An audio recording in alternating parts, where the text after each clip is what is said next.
જો મિત્રો આપણે આગળના વિડીયોમાં જોયું કે રેશન કાર્ડને લગતા ઈ-કેવાયસીના સોલ્યુશન જોયા, પણ જો તમને હજી પણ પ્રોબ્લેમ આવતી હોય તો આ ટ્રીકથી તમે તેનું સોલ્યુશન મેળવી શકશો અને તેને લગતી કમ્પ્લેન્ટ પણ કરી શકશો. આ ટ્રીકથી તમે રેશન કાર્ડથી મળતા અનાજને લગતા પણ કમ્પ્લેન્ટ કરી શકો છો. જો અનાજ ઓછું મળતું હોય અથવા અનાજના વધારે પૈસા લેવામાં આવતા હોય તો તેની પણ કમ્પ્લેન્ટ અહીંયા તમે કરી શકો છો. તો તે કમ્પ્લેન્ટ કઈ રીતે કરવી તેના 3 રસ્તા છે. 3 રીતે તમે કમ્પ્લેન્ટ કરી શકો છો. તો અહીંયા આપણે પહેલા નંબરે જોઈએ કે માય રેશન એપ્લિકેશન અહીંથી તમારે શરૂ કરી લેવાની છે. અહીંયા જે પ્રમાણે તમે લોગિન થાવ છો તે પ્રમાણે તમારો 10 અંકોનો ફોન નંબર દાખલ કરીને અહીંયા ઓટીપી મોકલો કરીને લોગિન થઈ જાઓ. હવે અહીંયા ઓટીપી ચકાસો ઉપર ક્લિક કરી લો. હવે એપ્લિકેશન શરૂ થયા બાદ અહીંયા તમારે નીચે આવી જવાનું છે અને અહીંયા જોઈ શકો છો કે ફરિયાદ નિવારણ. અહીંયા તમારે ફરિયાદ નિવારણ ઉપર ક્લિક કરી લેવાનું છે અને અહીંયા ફરિયાદ નોંધાવો ઉપર ક્લિક કરી લેવાનું. અહીંયા તમારે તમારું નામ ઓટોમેટિક આવી જશે. હવે અહીંયા તમારે એડ્રેસ લખી લેવાનું છે અને અહીંયા જે કંઈ જિલ્લો હોય તેને સિલેક્ટ કરી લેવાનો છે અને અહીંયા તાલુકો સિલેક્ટ કરી લેવાનો છે.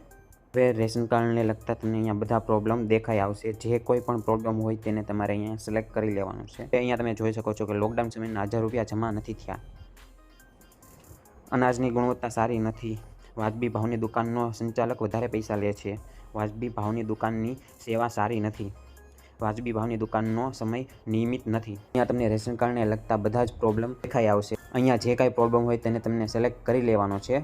હું અહીંયા અન્ય ઉપર ક્લિક કરી લઉં છું અને અહીંયા જે કાંઈ પણ તમને પ્રોબ્લેમ હોય તે વિષય તમારે અહીંયા લખી લેવાનું છે. અહીંયા જે કાંઈ પ્રોબ્લેમ આવે છે તેના વિષય તમારે બધું જ લખી લેવાનું છે. આધાર કાર્ડને લગતો ઈ-કેવાયસી જો તમારે ન થતું હોય તો તે અહીંયા લખી નાખવાનું છે, અથવા જે કોઈ પણ પ્રોબ્લેમ અથવા જે કોઈ પણ એરર આવતી હોય તેને તમારે અહીંયા લખી લેવાનું છે. હવે જે કાંઈ પ્રોબ્લેમ આવે છે તેનો જો તમારી પાસે કોઈ ફોટો હોય તો તેને તમે અહીંથી ક્લિક કરીને ફોટો એડ કરી શકો છો. અહીંયા કેપ્ચા કોડ છે તેને તમારે અહીંયા દાખલ કરવાનો છે. અહીંયા મોકલાવો ઉપર ક્લિક કરી દો એટલે તમારી અરજી છે તે ઉપર વહી જશે.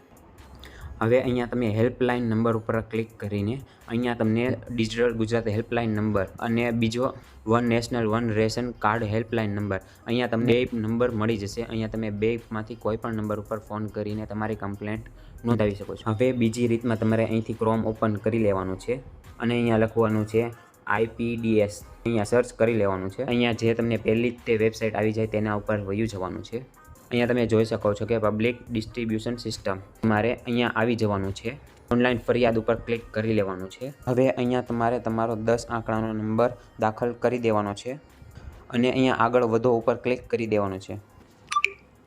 હવે આવી કાંક તમને નોટિફિકેશન આવી જશે. અહીંયા તમારે ઓકે ક્લિક કરી દેવાનું છે.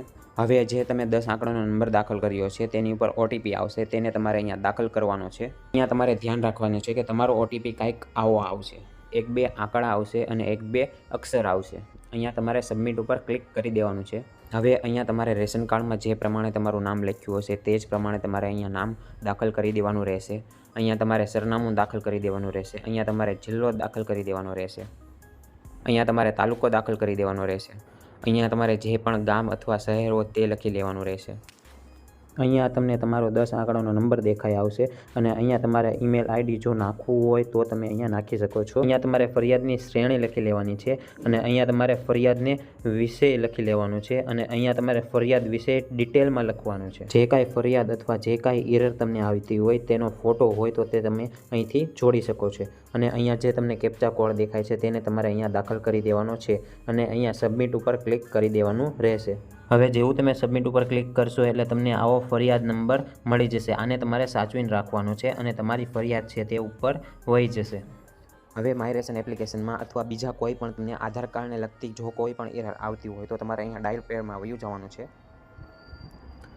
અને અહીંયા લખવાનું છે 1947.